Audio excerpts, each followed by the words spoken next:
Oppo Reno 12F এর পর এবার দেশের মার্কেটে Oppo লঞ্চ করেছে Oppo Reno 12 5G।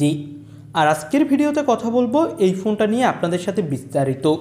বাংলাদেশের মার্কেটে ফোনটা কী দামে কিনতে পারবেন, এই দামে কি ফোনটা আপনার কেনা ঠিক হবে কিনা, অথবা এর থেকে ভালো কোনো কম্পিটিটর মার্কেটে আছে কিনা, এইসব বিষয় নিয়ে বিস্তারিত জানতে পারবেন।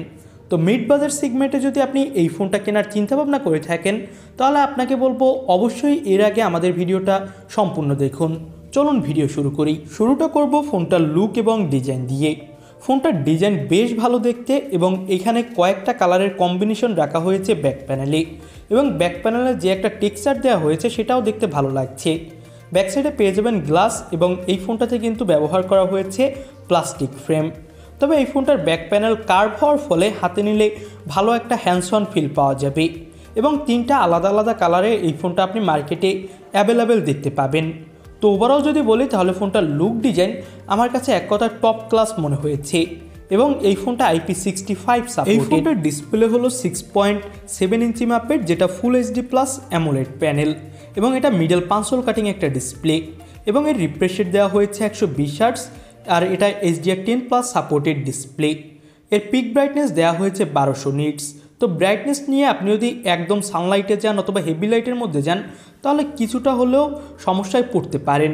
এর screen two body ratio 93%।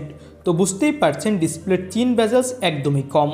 In display fingerprint sensor দেওয়া হয়েছে, যেটা যথেষ্ট ফাস্ট। তো ওভারঅল বললে ফোনটার display quality top class. Out of the box পেয়ে যাবেন Android 14 এবং ColorOS।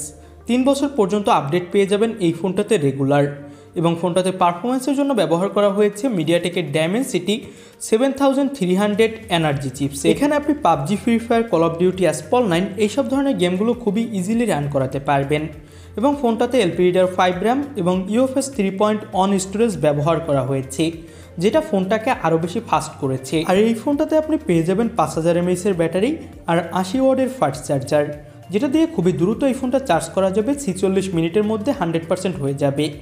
ব্যাক সাইডে ফোনটাতে ব্যবহার করা হয়েছে 50 মেগাপিক্সেলের প্রাইমারি ক্যামেরা, 8 মেগাপিক্সেলের আলট্রা ওয়াইড আর 2 মেগাপিক্সেলের ম্যাক্রো ক্যামেরা। 32 মেগাপিক্সেলের সেলফি ক্যামেরা পাচ্ছেন। ফোনটার ব্যাক প্যানেলের ক্যামেরা দিয়ে তোলা কিছু ছবি আপনি দেখতেই পাচ্ছেন, ভালোই ডিটেলস পাওয়া যাচ্ছিল। আলট্রা ওয়াইডও অনেক ভালো কাজ করছিল, ব্রাইটনেসের কোনো ধরনের কমতি নেই। সব মিলিয়ে ফোনটার ক্যামেরা কোয়ালিটি মোটামুটি লেভেলের। তবে 2 মেগাপিক্সেলের ম্যাক্রো ক্যামেরা অবশ্যই এখানে হতাশ করেছে। এখানে যদি একটা 8 মেগাপিক্সেলের টেলিফোটো ক্যামেরা দিত অথবা 5 মেগাপিক্সেলের ম্যাক্রো ক্যামেরা দিত তাহলেও অন্তত মেনে নেওয়া যেত। এছাড়া এই ফোনটা দিয়ে আপনি 4K তে ভিডিও রেকর্ড করতে পারবেন সামনে পিছনের 2 ক্যামেরা দিয়েই। এবার প্রাইসটা নিয়ে কথা বলি।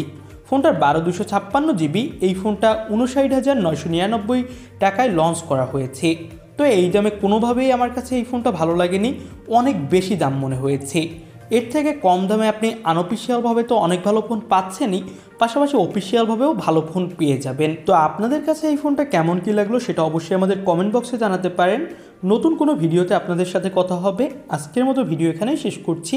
আল্লাহ হাফেজ।